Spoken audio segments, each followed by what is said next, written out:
Hazelwood. This is basically a STEM romance and kind of is what Ali Hazelwood is known for. I have read Love on the Brain and The Love Hypothesis by her. Also, these are also STEM romances, and they're actually some of the first romances that I ever read. I will say her writing is I equate it to kind of like a catchy pop song. So it's kind of something where you can't put it down, you're kind of kicking your feet giggling, and it is really good and entertaining, but at the same time, like, it's not, I wouldn't say you're picking up these books for anything other than a good time. They are just very fun books, nothing wrong with that. I think this is like she's the perfect author to pick up books. The only thing I will say that's not like that is that the women in these books are powerful. They are incredibly smart. They are leaders in their fields, which is inspiring. So that part, not so much, but the love story aspect of these books is like that. And I do tend to rate her books fairly high just because they are page turners. You probably could read them again if you wanted to.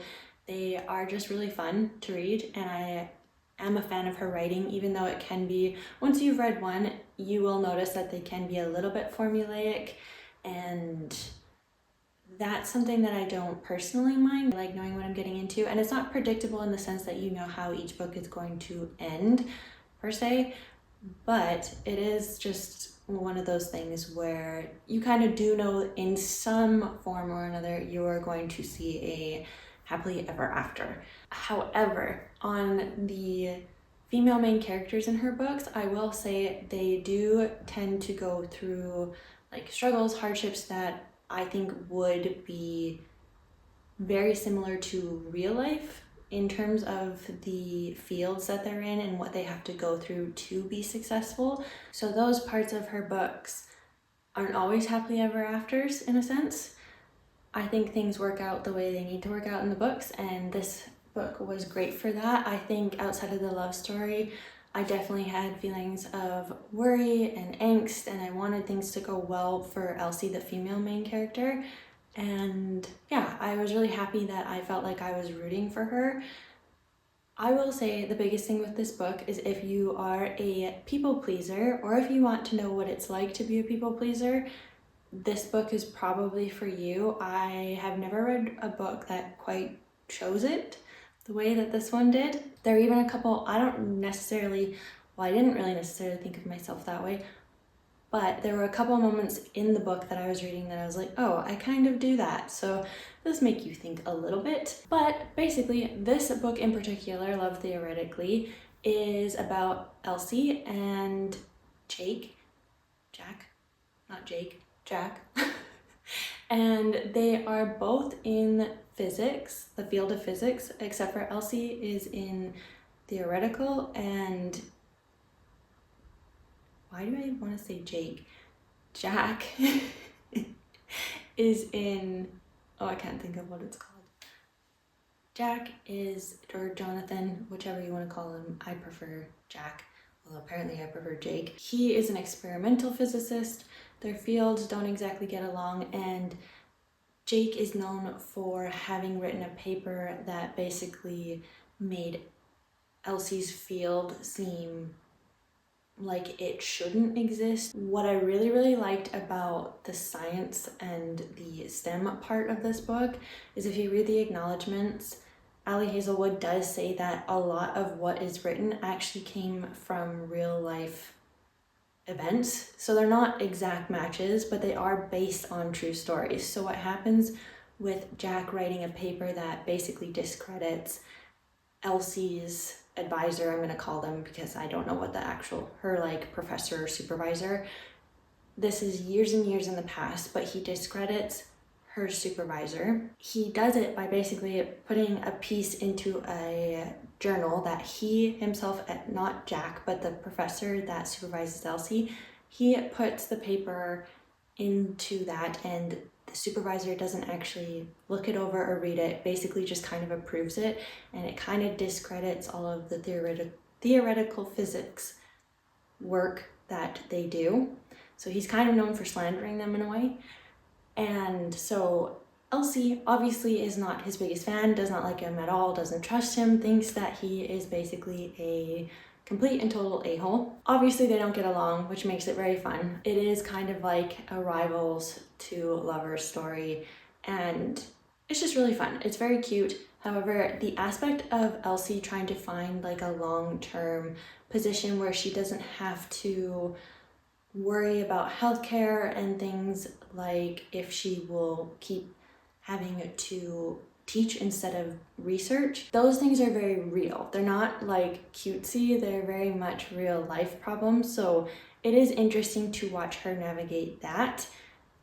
I will say it felt very real, even though I'm obviously not in school to become a doctor in any field of any sort. I'm not in any scientific field, but I could feel like her angst and her worry. And I do think Ali Hazelwood, even though she writes a little bit formulaic, is a really good writer. The one thing I will say about this book, even though I thought that overall Elsie and Jack's chemistry was really good together,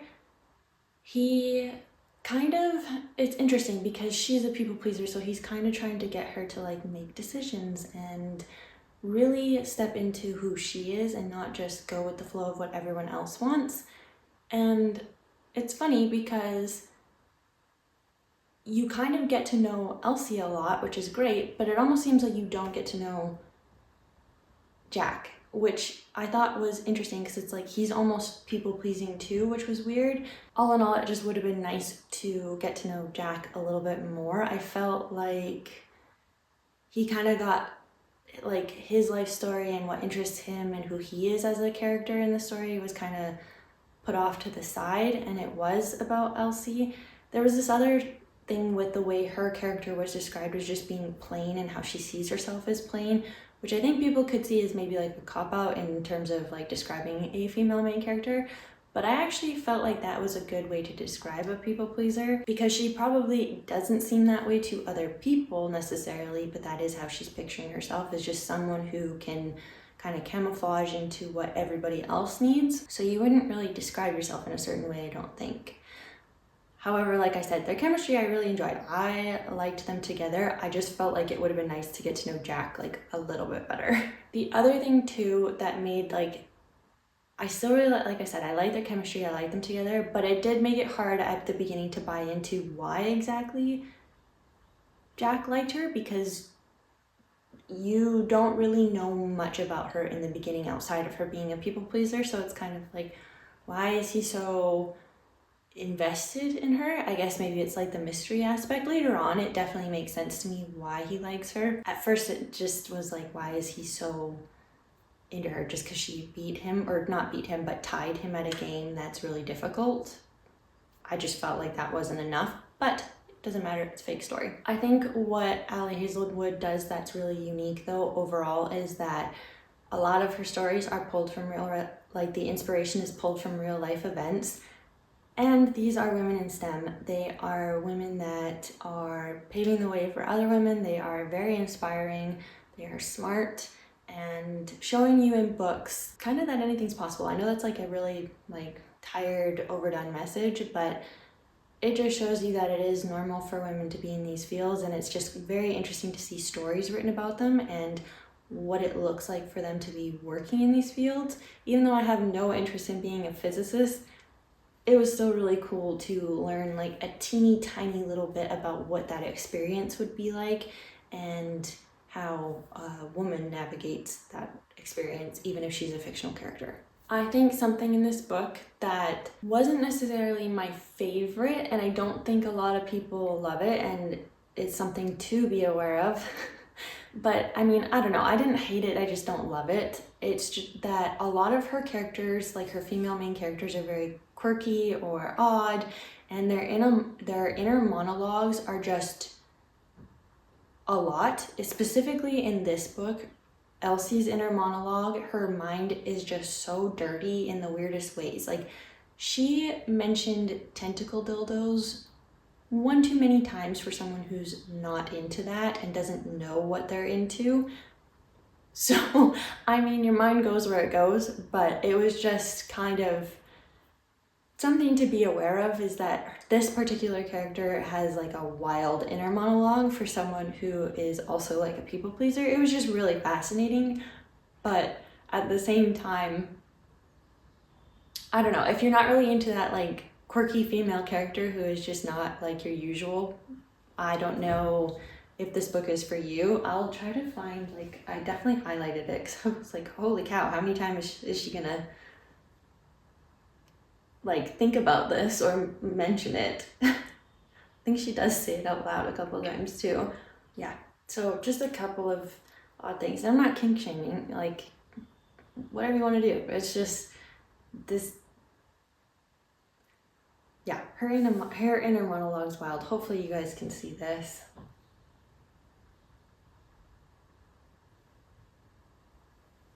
Yeah, something to be aware of. It is pretty vulgar, but I don't think it's anything that warrants like content or trigger warnings. It's just random mind vomit, I guess you could say. What I thought this book did really, really well was that it really showed that you are the right person for the right people and vice versa.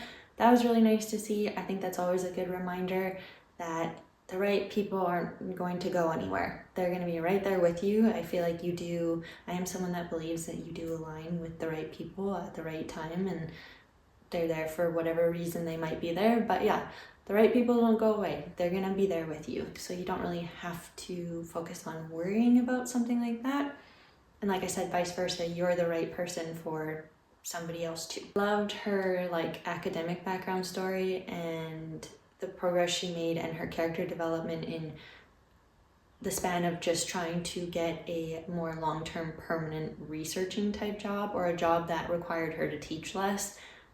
That was also a really good storyline, which I think is great in the sense that I love when love stories go beyond just the love story. It does make it more interesting to me. And the other thing that felt so good, like when you're reading a book and you want something to happen so bad and the author does it in a way that is so good, it's just so satisfying. So Elsie does eventually step into her power, and she does kind of set some boundaries, which is really good to see. The way she does kind of explode on a certain few people is so satisfying. Those were probably some of my favorite parts of this book, was watching her set those boundaries and just kind of say enough is enough and really start to be her own person. That was great. I really did like, honestly, all of the characters. They did what they were supposed to do. Not all of them are lovable, that's for sure. Her supervisor, I wanted to smack the whole time. He drove me absolutely crazy, and so did her family.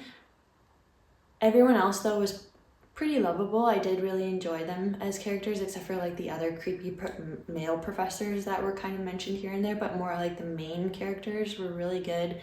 The ending was really satisfying, and I just had a really good time reading this. This is one of those books where it's super fun. It's a page turner. I think I read it in like a day. It was just a really fun read, and I think you guys would like it too, especially if you want to get into different kinds of romance novels that focus on women in scientific fields, mathematic fields, those kinds of things. This was a great book. I think I rated it like a 4 out of 5. It was really good. Like I said, the only drawbacks are the questionable connection between the two main characters at the beginning, and also the the pretty odd inner monologue and the quirkiness of the female main character. Don't get me wrong, I think it's great that she is her own person and that eventually started to come out, and she didn't just keep all these things to herself, like her love for Twilight, for example. There's just some oddities in the book, which is fine, but yeah, it's a great book, and I think you guys would like it. I really enjoyed it, and the only thing I will say is I don't know if you guys were, some of you I am friends with, not too many. If you want to be friends on Goodreads, I do link it below, or Storygraph. I also read Legendborn. I actually read that before this, and the reason I'm not reviewing that yet is because I want to finish Bloodmarked and review them together, because the third book won't be out until next year, so I am going to review those two, since I'll be done and it'll be quite a while before the next one comes out. But yeah, that's why I'm reviewing this one and not Legendborn, if you happen to be wondering. But if you're like me, I am in the mood for books like this right now, so if you have any recommendations, on really cute, fun romances, especially going into the summer, let me know. This one is one that I would recommend, and I have another one coming up that I'm going to review that I also recommend, and then one that I don't really, but yeah, these are pretty fun for me, so I hope you guys like them, and I'll talk to you soon.